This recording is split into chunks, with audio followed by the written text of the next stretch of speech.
మన రక్షకుడైన యేసుక్రీస్తు నామమున అందరికీ వందనాలండి. ఈరోజు దేవుని మాటలు యెషయా గ్రంథము 26వ అధ్యాయము 3వ వచనం. ఎవని మనస్సు నీ మీద ఆనుకొనునో వానిని నీవు పూర్ణ శాంతి గలవానిగా కాపాడుదువు.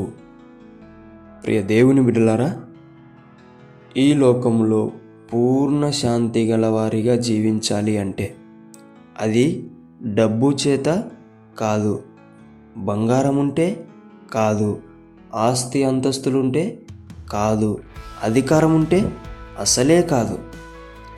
పూర్ణ శాంతి గలవారిగా మనల్ని ఈ లోకంలో జీవింపజేసేది ఏదీ లేదు.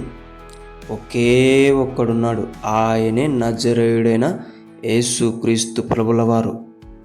దేవుని బిడ్డలారా, ఆయన మాత్రమే ఈ లోకములో అన్ని విషయాలలో పూర్ణ శాంతి గలవారిగా మనకు కనపరిచాడు.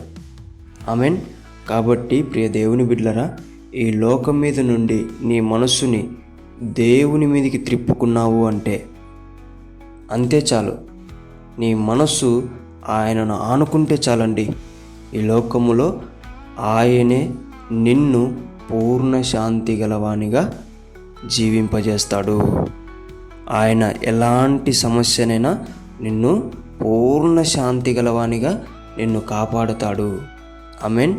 కాబట్టి ప్రియమైన దేవుని బిడ్డలారా, మన మనస్సుని ఆయన వైపు త్రిప్పుకుందాం. మనము నిత్యము పూర్ణ శాంతి గలవారిగా కాపాడబడదాం. ఆమేన్. దేవుడి మాటలను దీవించునుగాక. ప్రార్థించుకుందాం. దేవా, మీకు వందనాలు, స్తోత్రాలయ్యా.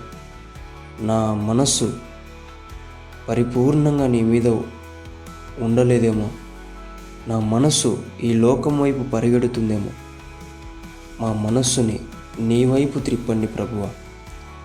మేము పూర్ణ శాంతి గల వారిగా ఈ లోకంలో మేము బ్రతకాలి, మేము కాపాడబడాలి ప్రభా. అది నీ వల్ల మాత్రమే అవుతుందని నమ్ముతున్నాం. నువ్వు అది మాకు ఇస్తావని, జీవింపజేస్తావని, కాపాడవద్దని నమ్ముతూ యేసు నామములో నిన్ను అడుగుతున్నాం తండ్రి. ఆమేన్.